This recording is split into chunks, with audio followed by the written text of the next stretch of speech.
Berdasarkan data terbaru dari laporan Forbes Real-Time Billionaires per Januari 2026, Elon Musk masih mengunci posisi pertama sebagai orang terkaya di dunia dengan total kekayaan mencapai 726 miliar dolar atau setara dengan 12,275 triliun rupiah. Lalu di posisi kedua dipegang oleh Larry Page, sang pendiri Google, dengan total kekayaan sekitar 257 miliar dolar. Di posisi ketiga ada Jeff Bezos dari Amazon dengan total harta sekitar 251 miliar dolar.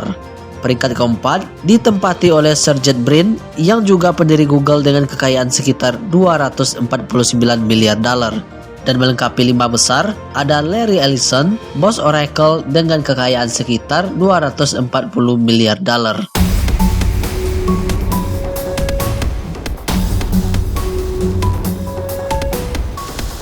Nah, tapi tunggu sebentar, mungkin kamu mengira informasi tadi hanyalah sebuah hook dalam pembahasan topik kali ini.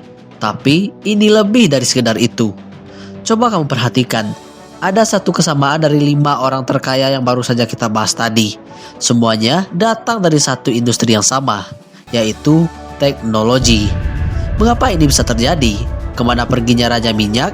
Bukankah perputaran uang lebih besar di industri keuangan atau asuransi? Dan kenapa sektor lain terlihat seperti jalan di tempat? Selamat datang di Gali Tuntas, mari kita gali fenomena ini sampai tuntas. Jika kita melihat daftar 5 besar bahkan hingga 10 besar, sektor teknologi memang menjadi mesin utama pencetak kekayaan ekstrim di tahun 2026 ini. Ada beberapa alasan mengapa industri teknologi bisa membuat pemiliknya jauh lebih kaya dibanding sektor tradisional seperti tambang, minyak, atau retail fisik. Yang pertama, ledakan kecerdasan buatan atau AI. Di tahun 2026, AI bukan lagi sekedar tren, melainkan infrastruktur dunia. Elon Musk memimpin sangat jauh karena perusahaan xAI-nya, serta integrasi AI pada robotika Tesla dan satelit SpaceX. Lalu alasannya kedua, skalabilitas tanpa batas. Berbeda dengan bisnis pabrik atau properti yang butuh waktu lama untuk dibangun, produk teknologi seperti software, aplikasi, atau platform iklan bisa menjangkau miliaran orang secara instan dengan biaya operasional yang relatif lebih rendah. Hal ini memungkinkan valuasi perusahaan melonjak ribuan kali lipat dalam waktu singkat. Lalu ada alasan kecepatan inovasi. Sektor teknologi sangat dinamis. Di daftar 10 besar 2026, kita juga melihat nama Jensen Huang sebagai CEO Nvidia yang kekayaannya melonjak berkat chip pendukung AI. Sehingga, teknologi memungkinkan seseorang menjadi miliarder di usia yang lebih muda dibanding sektor lain. Nah, dalam hal menghasilkan uang atau keuntungan, apakah bisa dibilang kalau sektor teknologi sudah lebih dominan daripada sektor tradisional seperti minyak dan gas? Kita bahas di bagian selanjutnya. Apakah uang yang dihasilkan dari sektor teknologi lebih besar daripada sektor tradisional? Secara umum, jawabannya iya. Namun, kita perlu membedakan antara jumlah uang yang berputar atau pendapatan dengan kecepatan mencetak kekayaan baru atau profitabilitas dan pertumbuhan. Di tahun 2026, ekonomi dunia terbagi menjadi 2 kekuatan besar. Yang pertama, sektor teknologi sebagai raja pertumbuhan dan profit. Teknologi memang sektor yang paling menguntungkan dalam hal margin laba dan penciptaan kekayaan pribadi. Itulah alasan mengapa 5 orang terkaya di dunia berasal dari sini. Perusahaan perangkat lunak, software, atau AI tidak perlu membangun pabrik fisik setiap kali ingin menambah pelanggan. Sekali kode dibuat, bisa dijual ke jutaan orang dengan biaya tambahan hampir nol. Dan di tahun 2026, investasi dunia terpusat pada kecerdasan buatan atau AI. Pasar AI sendiri diproyeksikan melampaui 2 triliun US dollar tahun ini, yang membuat nilai saham perusahaan teknologi melonjak drastis. Lalu, yang kedua ada sektor tradisional, sebagai raja volume uang terbesar. Meskipun bos teknologi adalah yang terkaya, jika bicara soal industri mana yang memutar uang paling besar secara keseluruhan di dunia, sektor tradisional masih sangat dominan. Mulai dari keuangan dan asuransi, industri ini memegang nilai pasta terbesar, estimasinya sekitar 38-40 triliun US dollar. Lalu, ada energi seperti minyak dan gas. Perusahaan seperti Saudi Aramco tetap memiliki pendapatan tahunan yang sangat masif. Namun, Karena sektor ini sangat padat modal, yaitu butuh biaya besar untuk bor minyak, keuntungan bersihnya seringkali kalah efisiensi dibanding raksasa teknologi. Lalu ada juga bidang kesehatan dan farmasi. Seiring penuaan populasi global di 2026, uang yang berputar di industri medis terus meningkat tajam dan menjadi salah satu sektor paling stabil. Jadi, jika kita ingin melihat di mana orang paling kaya berada, jawabannya adalah teknologi. Tapi jika kita ingin melihat di mana uang masyarakat dunia paling banyak mengalir, jawabannya adalah layanan keuangan, energi, dan kesehatan. Nah, tapi mengapa industri yang membuat pemiliknya jadi orang terkaya di dunia ini, yaitu sektor teknologi, justru memiliki perputaran uang yang kalah besar dibanding sektor tradisional seperti energi, perbankan, atau retail? Kuncinya ada pada perbedaan antara nilai tambah dari sektor teknologi versus volume kebutuhan dasar dari sektor tradisional. Ada beberapa alasan utama yang patut kita perbandingkan. Pertama, kita lihat berdasarkan frekuensi transaksi harian atau kebutuhan dasar. Di sektor tradisional, setiap hari 8 miliar orang harus makan, menyalakan lampu atau listrik, dan mengisi bensin. Uang terus mengalir tanpa henti dalam jumlah kecil tapi massal. Sedangkan sektor teknologi, kamu mungkin hanya membeli 1 unit smartphone setiap 2 atau 3 tahun atau berlangganan software sebulan sekali, sehingga perputarannya lebih jarang atau siklusnya lebih panjang. Lalu, yang kedua berdasarkan struktur biaya operasional. Sektor tradisional sangat boros. Untuk menghasilkan uang, perusahaan minyak harus mengebor, membangun kilang, dan menyewa ribuan truk. Uang tersebut berputar ke ribuan vendor, buruh, dan kontraktor. Ini menciptakan volume transaksi yang raksasa. Sedangkan sektor teknologi sangat efisien. Perusahaan seperti Google atau Meta tidak punya bahan baku fisik yang mahal. Produk mereka adalah kode digital. Karena biayanya rendah, uang tidak banyak keluar untuk operasional fisik, melainkan langsung menjadi keuntungan bersih yang menumpuk di kantong pemiliknya. Inilah mengapa bos teknologi lebih kaya meskipun perputaran uang industrinya kalah besar. Jadi, kalau kita analogikan, sektor tradisional itu seperti pasar tradisional. Ribuan orang datang tiap subuh, uang receh berpindah tangan jutaan kali setiap hari, perputaran luar biasa cepat, tapi sulit bagi satu orang untuk menjadi triliuner hanya dari satu pasar. Sedangkan sektor teknologi itu seperti tambang berlian.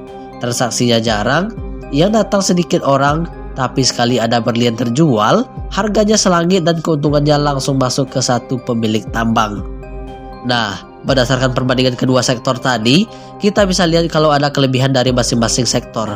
Tapi, jika kita boleh berandai-andai, apakah mungkin suatu saat nanti orang-orang yang bermain di sektor tradisional ini bisa meruntuhkan dominasi industri teknologi dalam menghasilkan uang dan berebut tahta orang terkaya di dunia? Kita gali lebih dalam di bagian selanjutnya. Secara historis, daftar orang terkaya di dunia sebenarnya tidak selalu didominasi oleh orang teknologi. Sebelum era 2000-an, daftar tersebut diisi oleh Raja Minyak Rockefeller, Raja Baja Andrew Carnegie, atau pengusaha retail Sam Walton, pendiri Walmart. Jadi, mungkinkah sektor tradisional kembali merebut posisi puncak di masa depan? Jawabannya, sangat mungkin. Kita coba pakai 3 skenario realistis bagaimana industri tradisional bisa melahirkan orang terkaya di dunia lagi. Yang pertama, skenario energi terbaru dan logistik luar angkasa. Jika sektor energi tradisional seperti minyak dan gas berhasil melakukan transisi total ke energi baru terbarukan secara masif, pemilik infrastruktur energi masa depan bisa menjadi triliuner baru. Contohnya, seseorang yang menguasai rantai pasok litium untuk baterai dunia atau hidrogen hijau dalam skala global. Ketika ketergantungan dunia pada energi fosil hilang, siapapun yang memegang kunci energi hijau akan menjadi sangat kaya. Lalu, jika perdagangan antar planet misalnya bumi ke Mars mulai terjadi di masa depan, industri transportasi atau logistik akan menjadi mesin uang yang jauh lebih besar daripada aplikasi software manapun. Skenario yang kedua, krisis kebutuhan dasar atau kelangkaan sumber daya. Dalam hukum ekonomi, semakin langka sebuah barang yang dibutuhkan semua orang, semakin mahal harganya. Jika di masa depan terjadi krisis air bersih atau pangan global, mereka yang memiliki tanah pertanian paling subur dengan teknologi pengelolaan air tercanggih akan memiliki kekuatan ekonomi yang luar biasa. Yang ketiga, skenario gaya hidup dan barang mewah.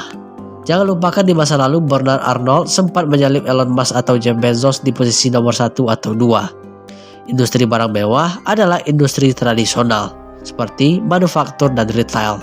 Alasan Arnold bisa sangat kaya adalah karena ia menguasai hasrat manusia. Teknologi bisa berubah dengan cepat, seperti Nokia yang hilang diganti iPhone. Tapi, keinginan manusia untuk memiliki barang mewah bertahan selama ratusan tahun. Oke, dari 3 skenario tadi bisa disimpulkan kita mungkin akan melihat orang terkaya dunia berasal dari sektor tradisional lagi jika terjadi terobosan besar di bidang kesehatan, bioteknologi, atau energi. Namun, orang tradisional tersebut kemungkinan besar adalah orang yang menanamkan teknologi ke dalam bisnis tradisionalnya. Nah, inilah pertanyaan sekaligus jawaban paling menarik di topik ini. Walaupun industri seperti energi terbarukan punya kesempatan untuk mendominasi dunia, perkiraan industri masa depan yang akan sangat menguntungkan tentu tetap akan dikuasai sektor teknologi. Kita bisa menyebut fenomena ini sebagai teknologi segala sektor. Di masa depan, batas antar sektor tradisional dan sektor teknologi akan semakin kabur. Bisa dikatakan bahwa sebuah industri masa depan yang paling menguntungkan pada dasarnya adalah perusahaan teknologi yang menyamar menjadi bidang lain. Ada 3 alasan yang bisa kita pertimbangkan mengapa teknologi akan tetap menguasai ekonomi masa depan. Yang pertama, teknologi sebagai enabler. Dulu, teknologi adalah sebuah sektor sendiri, seperti menjual komputer atau software. Sekarang dan di masa depan, teknologi adalah alat untuk memenangkan persaingan di sektor apapun. Di kesehatan, bukan lagi sekadar dokter yang mendiagnosa, tapi AI yang menganalisis kode genetik atau bioteknologi. Di energi, bukan lagi sekadar menggali lubang, tapi menggunakan sensor canggih dan algoritma untuk mengoptimalkan penangkapan energi matahari atau fusi nuklir. Lalu alasan yang kedua, efek skalabilitas digital. Alasan mengapa sektor teknologi melahirkan orang terkaya adalah karena kemampuannya untuk tumbuh secara eksponensial tanpa biaya tambahan yang besar. Jika perusahaan bioteknologi berbasis AI menemukan satu formula obat, mereka bisa melisensikannya ke seluruh dunia secara instan. Keuntungan profit yang dihasilkan jauh lebih cepat daripada membangun fisik. Lalu alasan yang terakhir, yaitu pergeseran ke deep tech. Industri masa depan yang kita maksud sering disebut sebagai deep tech. Ini adalah bisnis yang menyelesaikan masalah besar dunia seperti iklim, penyakit, atau kelaparan dengan sains dan teknologi tinggi.